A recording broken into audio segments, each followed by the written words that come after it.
Hello guys, Saturday po ngayon pupunta po ako ng bayan dahil yung classmate ko ay nag-i-invite sa atin at pagbibigyan ko po siya. Pero parang gusto ko yung kanyang Mami! ino-offer sa akin guys. Hello! Hello! Hello! Halika dito! Dito si Mami. Oh. Hello! Hi! Hi ka! Hello! Inantay ko lang po talaga na matapos maligo siya yan para makaalis na ako guys at nag-kiss nga lang ang mami. At yan guys, nandito na po pala ako sa bayan. Dito lang po ito sa may harap ng AA Plaza guys sa San Pedro or dito sa may malapit sa Caltex. At dahil nga sabi ng classmate ko dito kami magkikita. Actually akala ko nga guys marami kami kaya sabi ko parang late naman na ako at wala nang tao sa baba. Kaya chinat ko yung classmate ko guys. Sabi ko ibaba siya, sunduin niya ako.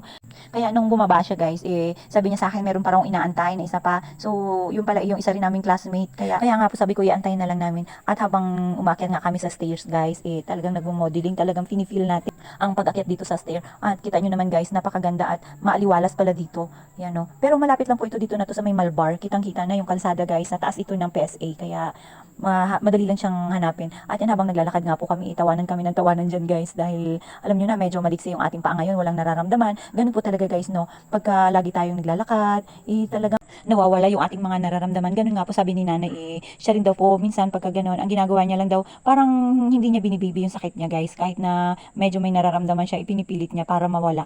Kasi guys, the more na iniisip ng utak mo na masakit, talagang masakit po talaga yan at talagang hindi ka makakakilos ng maayos, hindi mo pupuntahan ng mga gusto mong puntahan. Andito na nga po pala kami guys sa office ng classmate ko.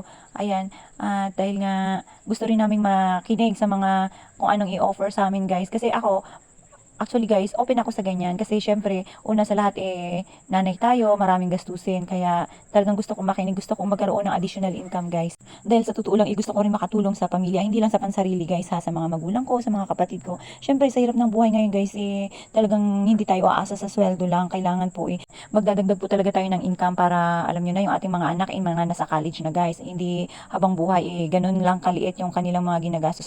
Alam niyo ba guys, tawanan kami ng tawanan dyan kasi nga itong mga to medyo mahihiyain din sa camera.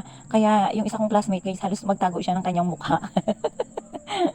Pero alam nyo ba, halos magkakapatid na ang turingan namin ito guys dahil nga simula nung pag-apply namin, sobrang tagal, nag-leftover pa kami kaya sobra-sobra yung hirap, yung pag-aantay namin guys, pagtiyagaan namin sa pag-apply dati as a police. Talagang para na kaming magkakapatid dahil nga sa sobrang hirap ng buhay ng aplikante guys.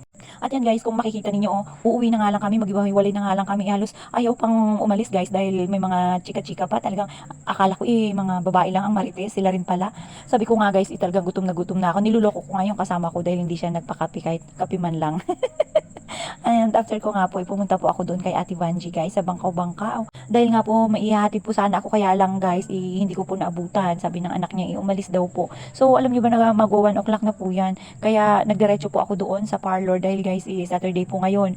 Kaya po, kailangan ko nang magpalinis ng kuko guys. Para kahit na masugatan siya or, ayan, kasi after nga nalinis guys, parang, syempre kailangan natin ipahinga yung ating paa, diba? So, may 2 days pa para sa pagpapahinga na hindi siya masusuotan ng sapatos guys. Kasi alam niyo naman, pag nasusuotan ng sapatos, naiipit siya. So parang lumalala yung sugat pagka yung mga natatanggalan ng ingrown. Kaya ayan guys, every time na magpapalinis po talaga ako, pagka Friday or Saturday yan, para may pahinga pa siya guys, Saturday or Sunday, yan makakapagpahinga pa siya kasi by Monday, balik na naman tayo sa trabaho guys. Yan na naman. Ito pong aking kuko kasi guys, mabilis lang siyang magkaroon ng ingrown dahil nga sobrang malalim yung, ayan kung makikita nyo, di ba malalim siya pagka kinukutkot. Hirap siya guys, yung mga naglilinis, hirap po dyan. Pero talagang masakit talaga. Sa totoo lang masakit dahil nga pagka sinusungkit nila, mahirap sungkitin yung mga ingrown, yung mga kuko na nagsisiksik. Kaya tiis-tiis lang talaga ako guys. Pero talagang malaki namang improvement. Dati po kasi guys, tinry ko po na magpalinis sa ibang tagalinis. Para inisip ko po kasi mas malapit dito sa bahay. Mas malapit siya na hindi ba ako mag-waste ng time, wasting time, ganun. Kaya minsan nagpapa-service na lang, home service na lang ako guys. Kaya lang, nasusugatan. Tsaka ano guys, matagal gumaling. Kaya nung time na yun, marami talagang nasira na kuko sa akin. Kasi guys, papasok na lang ako, yun nga, di ba, pagka every Friday or Saturday nagpapalinis ako, tapos pagka papasok ako talagang may sugat pa rin. And syempre, buong linggo, buong week guys, dadadala ko yun, yung pananakit ng, yung puro sugat kasi yung mga pako. Kaya, hindi naman po pwedeng hindi ka magsasapatos. So, ang ginagawa ko niyan guys, nilalagyan ko na lang ng gamot. Tapos, saka ko sinusuotan ng medyas. Pero pagka hubad mo, talagang masakit pa rin, mahapdi pa rin siya guys. Kaya, nung binalik ko nga dito kay ate, sabi niya sa akin, bakit puro nasira na yata yung aking mga kuko. Kasi nga guys, may mga naglilinis po kasi talaga na hindi nila kayang tanggalin yung ingrown. Yung kagaya nito kay ate, o kung makikita nyo guys, pagka nakuha niya yan yung ingrown, buo yan siya. At talagang hindi niya titigilan hanggat hindi natatanggal lahat. O, kita nyo naman, o, di ba? Medyo masakit pa nga yan guys. At nauurong-urong yung ating puwet niya na habang sinusungkit ni ate yung mga ingrown. O, medyo nagdugo pa nga, pero talagang tinitiis lang natin guys para matanggal ang lahat. Pero alam nyo, sa ibang mga naglilinis kasi guys, takot silang magkutkot. Alam nyo kung bakit? Natatakot sila na baka masugatan or baka mamaya, kasi may mga client or mga nagpapalinis na magagalitin ba guys. So, may mga ganun kasi na halos ayaw nilang masugatan yung paa nila dahil nga nagsasapatos din, ganun. Kaya, minsan hindi nila natatanggal yung ingrown or yung mga kuko na nagsisiksik. Yan guys, kasi yung pinaka-importante. Kaya nga po tayo nagpapalinis, di ba? Para matanggal yung mga, yan, dumi-dumi sa ating kuko. At saka isa pa guys, pagka nasanay na tayo na lagi tayo nagpapalinis, kunting ingrown lang yan sa gilid ng ating mga kuko, talagang makate. At saka hindi tayo sanay na ganyan guys, di ba? Parang kumakapal. At saka kadalasan guys, na may nararamdaman na tayo or sumasakit na yung ating mga kuko, tanyo, pagka sinuutan nyo ng sapatos, masakit na talaga. At ayun ang pinagmumula ng mga nasisirang kuko. Minsan kasi nga guys, lumalampas na sa sapatos or yung pinakadulo ng sapatos. Pagka mahaba ang kuko mo yan guys, ganun, masakit. At saka, nasanay na rin po ako na ganyan, proper grooming. Syempre guys, kasama na rin yan sa ating uniform. Dapat po malinis tayo. Kahit nga po 'di ba yung mga bata sa school, yung bago pa lang nag-aaral, tinuturuan na natin ng kalinisan guys para matuto rin sila. At totoo naman din, napakagandang tingnan pagka malinis yung isang bata. Pero alam nyo, may mga pagkakataon din talaga guys na sobrang busy tayo. Kahit na gustuhin man natin na magpalinis tayo, talagang sacrifice na lang muna dahil nga hindi pa tayo makapunta ng parlor, hindi pa tayo makapagpalinis ng kuko. Dahil mas pinapriority rin natin yung ating trabaho at pamilya guys. Alam niyo ba guys, habang nililinisan nga ito ni ate, nagtataka siya. Sabi niya parang kapapalinis ko nga lang daw. Wala pa nga isang buwan. Bakit ganito nakarami yung ingrown at yung mga kuko nagsiksikan na guys. Talaga naman po mag-isang buwan na yan. Kaya dinala ko na rin dito guys. Kung pwede nga lang tong ibenta guys. May pera na ako. Marami na akong pera. Sa dami ba naman ang aking ingrown na naipon. Pero guys, buti na nga lang pagpunta ko dito kanina, walang gaanong mga customer. Parang may isa lang na nakaupo. And then, sakto lang din na nakapagpahinga tayo. At naubos ko nga po yung banana cue na dala ko guys. Sakto naman po kasi na merienda time ngayon guys, nung pumunta ako rito. Kaya habang nag-aantay ako na matapos yung isang customer, naubos ko yung aking bitbit. Sakto naman nung naupo tayo dyan, guys, wala na pong ibang customer kaya mabilis lang. Sabi ko nga po kay ate, wag niya na pong lagyan ng Q-Tix guys, kasi nga po hindi naman ako sanay na nag-Q-Tix talaga. Ang importante sa akin guys, matanggal yung mga ingrown at yung mga kukong nagsisiksik dyan. Dahil nga lagi naman tayo nagsasapatos, hindi naman yan nai-expose. Buti na nga lang po, hindi pa ako nakakauwi guys. Nung habang nagpapalinis tayo, saktong paalis na tayo, nabasa ko yung message ni ate, yung pinuntahan natin kanina doon sa bangkaw-bangkaw na dumiretso daw po ako dito sa Rob. Kaya pinuntahan ko na rin siya guys. Wala naman din po akong ibang pupuntahan, talagang pauwi na rin po ako para makapagpahinga dahil nga medyo hapon na guys. At alam niyo naman Saturday ngayon, dapat makabanding ko rin yung aking little boy dahil nga wala naman siyang kasamang tatay doon.